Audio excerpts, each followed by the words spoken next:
2011년 일본 후쿠시마 원전 사고 이후에 방사능에 대한 공포, 사실은 우리 사이에 늘 잠재해 있죠. 당시에 일본 정부는 방사능 오염수가 방출됐다는 걸 인정했습니다.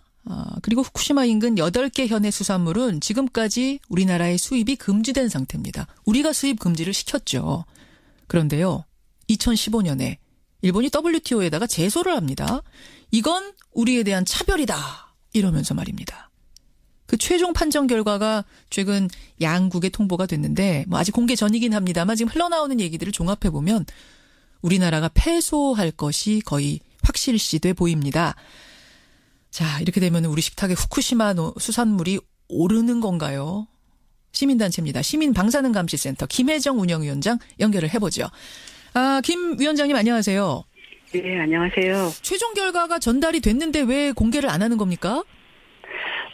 제가 관련 부처에 확인한 바로는요.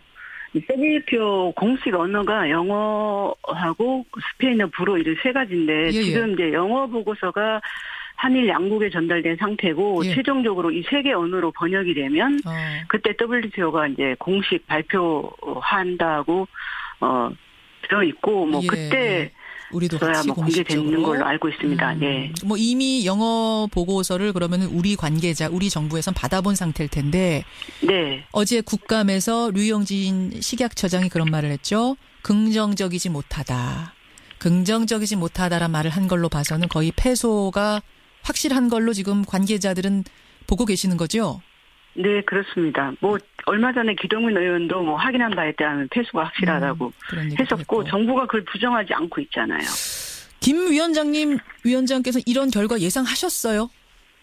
네, 지금까지 사실 이제 일본이 아까 앵커께서 말씀하신 대로, 우리나라를 WTO 제소한 게 2015년 5월인데요. 그 이후부터 지금까지 한국 정부가 실제로 우리나라의 그 수입 제한 조치가 정당하다라는 걸 입증하기 위한 노력을 저는 거의 안 했다고 봅니다. 왜냐하면 실제로 이제 2013년 9월에 일본의 방사능 오염수 사태가 불거지고 일본 정부가 방사능 오염수 유출을 인정하면서 우리나라가 그 일본산 수산물에 대한 수입 규제 조치를 하게 됐는데요. 그렇죠.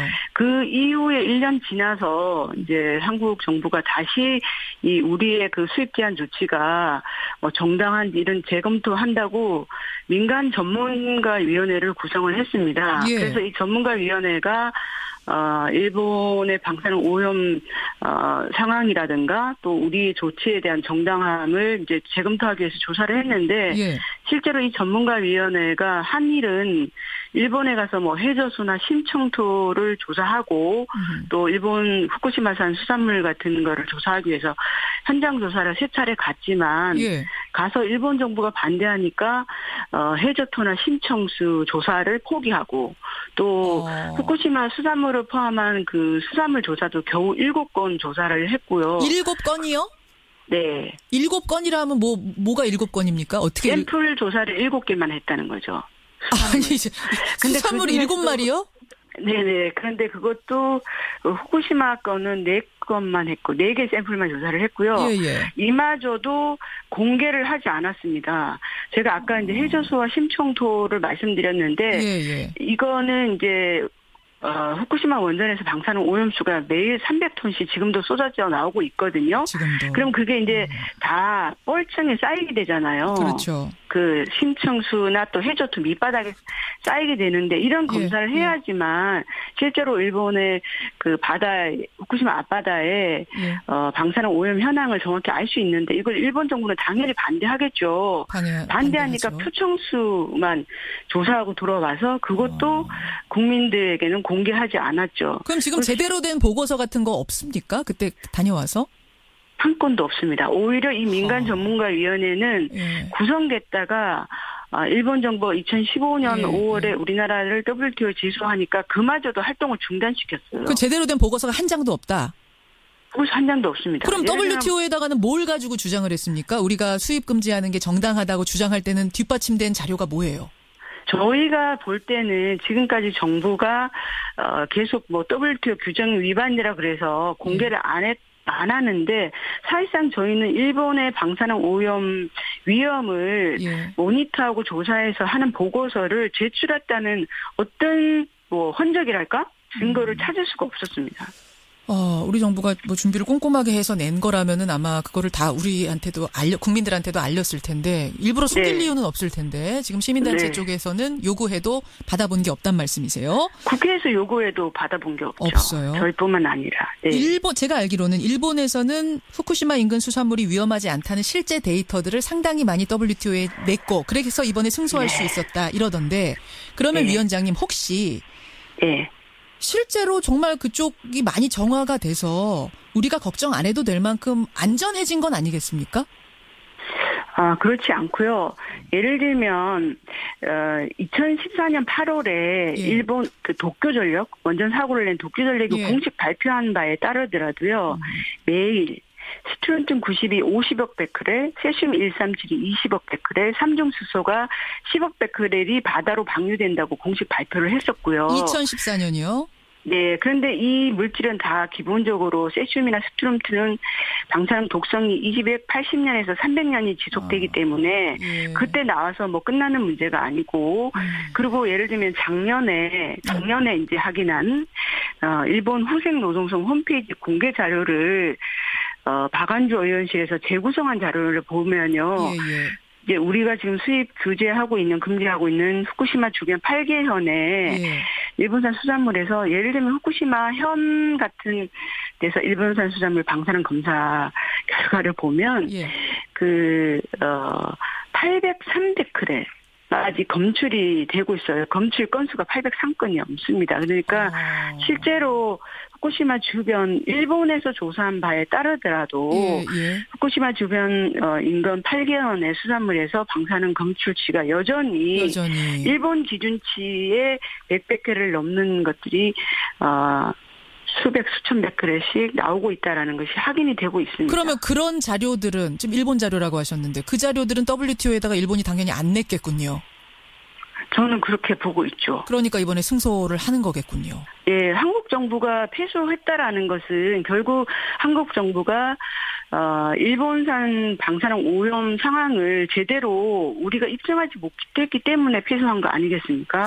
자, 위원장님, 사실 이제 그 부분이 제일 중요한데, 왜냐면 우리는 이제 이 수산물을 먹게 될지도 모르는 상황이어서 사실은 그 부분이 제일 중요한데 지금 수치로 말씀하시니까 좀 어려워서요. 그럼 그 정도 수치라면 먹으면 어떻게 되는 정도의 수치? 절대 안 되는 거예요? 어떻게 되는 거예요?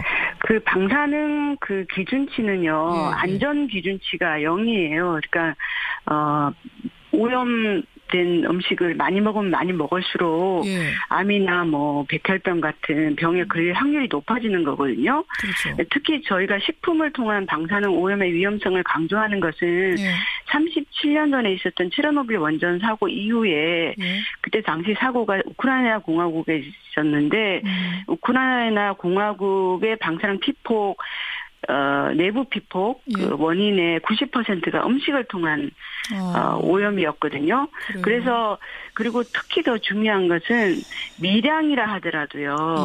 그 미량이라 하더라도 오염된 식품을 장기적으로 이렇게 먹었을 때 그냥 한 번 피폭된 것보다 훨씬 더 위험합니다. 지금 후쿠시마 주변에 특히 후쿠시마 현에 갑상선 발병률이 특히 청소년들에서 200배 이상으로 사고 이전부터 나타나고 있고 백혈병이라든가 특히 사산율 같은 경우에는 13% 높아졌고요. 후쿠시마 인근 3개 현에서. 알겠습니다. 근데 아니 그렇다면 우리가 우리 국민들한테는 이거 먹이지 않겠습니다라고 결정할 수 있는 권한이 있는 건데 이거를 왜 일본에서 우리를 차별하지 말아라 뭐 해라 이걸 왜 제기할 수 있는 거죠? 우리 마음 아닙니까? 우리 권한 아닙니까? 예, 지금 이제 일본이 WTO SPS 협정이라고 그래서 위생 또는 식물 위생 조치에 관한 협정 위반했다고 우리를 이제 조치를 했는데 사실은 이것의 원칙은 회원국들이 오염 물질로부터 동물이나 인간의 건강과 생명을 지키기 위해서 보호할 수 있는 모든 조치를 취하도록 되어 있어요. 그런데 이 그 협정 중에는 또 뭐 여러 가지 조치들이 있을 거 아니에요. 근데 일본이 자기네 식품만 차별했다 뭐 이렇게 해가지고 제소를 했는데 사실 대만 같은 경우에는 2015년도에 예. 실제로 대만 뭐 러시아 중국이 다 지금 수입 금지 조치를 취하고 있거든요. 우리보다 훨씬 더 강하게. 그래요? 그 네. 나라랑은 분쟁이 없습니까? 일본이? 없습니다. 예. 아니 왜 그렇죠? 그러니까요. 우리나라가 정말 그동안에 우리나라의 수입 규제 조치가 우리만 유독 그러는 게 아니라 예. 지금 후쿠시마 원전 사고 이후에 러시아, 중국, 대만을 포함한 24개국이 지금까지 수입 제한 조치를 하고 있고 특히 우리보다 더 강한 조치를 하고 있는 게 중국, 대만, 러시아예요. 알겠습니다. 이게 참 이해가 안 가네요. 이게 왜 다른 나라에서도 똑같이 금지하고 있는데 왜 우리에게만 문제가 됐는가? 이것도 우리 대처에 뭔가 문제가 있었던 건 아닌가? 이걸 생각해 보게 되고 우리 정부가 상소한답니다. 한 번의 상소 기회는 있답니다. 이걸 기대해 보고요. 만약 상소했는데도 패하면 여러분 2019년께부터 수입이 재개가 된다는 것, 요거까지 말씀을 드리죠. 지켜보겠습니다. 위원장님 고맙습니다. 네, 감사합니다. 시민방사능 감시센터 김혜정 운영위원장이었습니다.